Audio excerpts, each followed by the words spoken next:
All right, everyone, I wake up this morning and I find out that one of the people that I least respect finally had a good take for once. Now, this bears further analysis because I understand the deeper strategy involved. It involves Davidhogg and his response to Governor Grisham, actually, of New Mexico the other day, issuing an order that guns were effectively banned for all intents and purposes within the city limits of Albuquerque, based on a public health state of emergency being declared over gun violence. So the idea is that the Second Amendment can be suspended indefinitely. And when they say 30 days, it sounds an awful lot like 2 weeks to stop the spread or something like that. Everyone knows it'll be punted because it's not actually going to affect crime. If anything, it'll make the problem worse because every criminal in Albuquerque now knows that their victim is legally unentitled to have a weapon proper to defend themselves against the criminal, which means that criminal with the baggy pants with the .22 shoved in there, they can intimidate anyone they want as long as there's not a cop around, and they'll get away with it. Grisham is in some deep shit. There are already calls for impeachment in less than 24 hours. A significant organized attempt to remove her from office. And it's not just, conservatives doing it. There are several lawsuits going forth, including one that GOA has signed on, the Gun Owners of America and the National Firearms Association. NFA, in a turn of irony, they've signed on to that. NRA, I believe, conspicuously absent from that particular suit. I'm sure they'll probably have their separate one and say, well, our problem is that 30 days is too much. We support a 2-week limit on being able to suspend the U.S. Constitution. But then Davidhogg weighed in. Link in the description. I'm not going to bother archiving this because it's solid gold. I'm sure it's been archived anyway, so if I ran it through archive.today, it'd be instantaneous. I'm sure that this is one which is going to be locked on the internet for the rest of time. Even Davidhogg is coming out and saying, there's no public health emergency exception to the U.S. Constitution. Notably absent mentioning the Second Amendment, although clearly referring to it within the context of the story. Now, the reason why Davidhogg is doing this is the same as his reason for occasionally posting footage of himself being a FUD and shooting off daddy's shotgun. It's to make him seem sane. He's a deep-seated anti-gunner that wants to take current U.S. gun law, which is already unconstitutional, and add the next layer onto it. It's boiling the frog. It's trying to shift the Overton window in the left-wing anti-gun, anti-militia, pro-globalist direction. The way to do that, though, is not to come out raving about how all guns are evil, every gun owner is a baby killer. What you want to do is you want to appease the FUDs.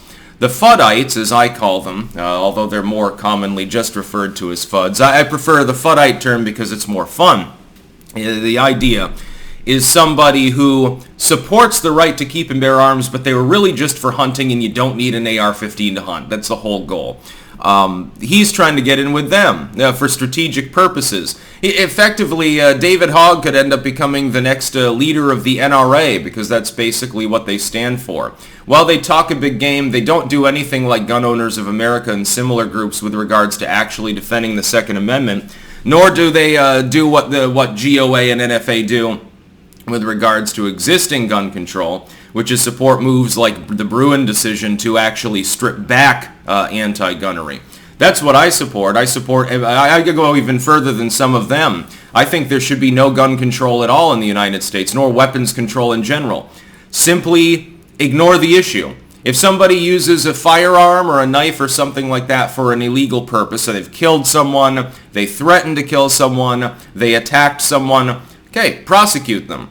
Simply having a weapon does not connotate that there is any intent to do any sort of crime. The people that tend to use guns for crime in a willful manner, so it's not accidental discharge. It's not, they killed someone in the heat of the moment, a passion killing or something, which are fairly uncommon.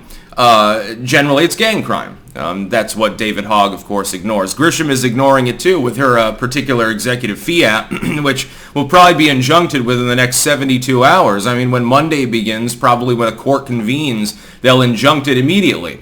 They'll put an emergency injunction on it while they consider the case. Otherwise, they'd be nuts. She's probably going to get removed from her post. And in New Mexico, of all places, You've gone so far that even in a reasonably blue state, you probably get kicked out of your office. At the very least, you become a lame duck with several years to go.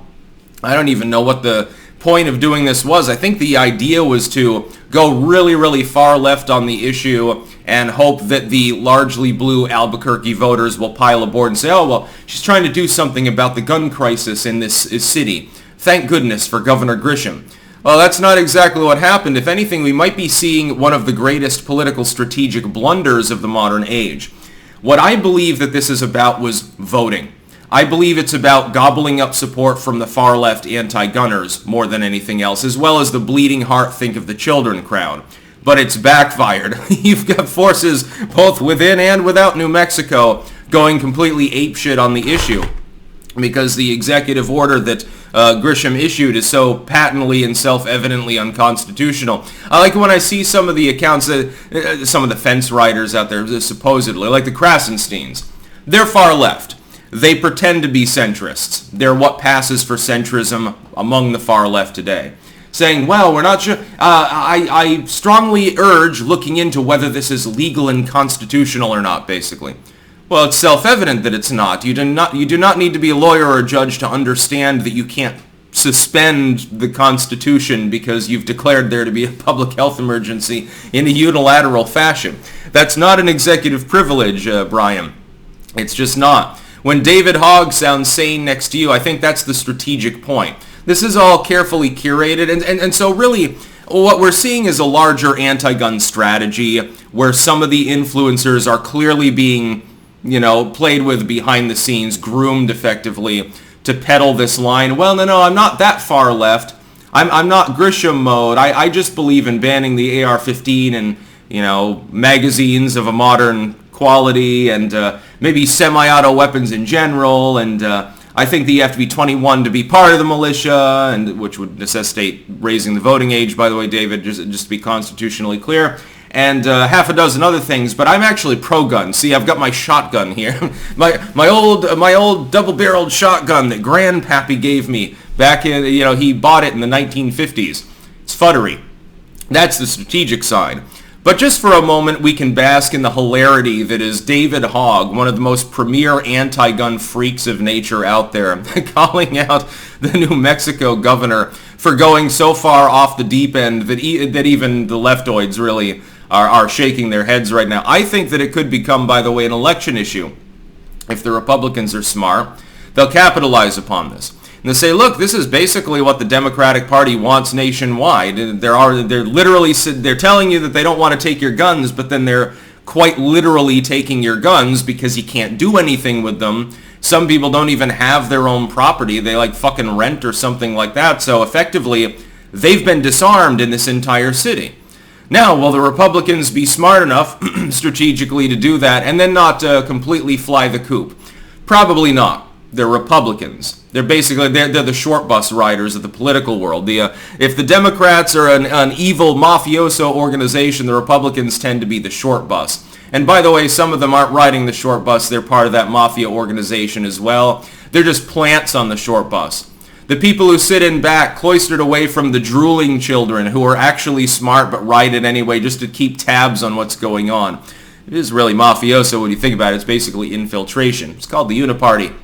Grisham, I would give at least a 30% chance she gets recalled at this point. I'm seeing a lot of anger, and it ain't all from rock-ribbed Republicans or anything like that. Some of it's from liberals. Mostly from liberals, the outcry is, what the fuck are you doing? You're basically doing what Lindsey Graham did with abortion. Are you goddamn nuts? It's election season. I love to see it. That's about all. Peace out.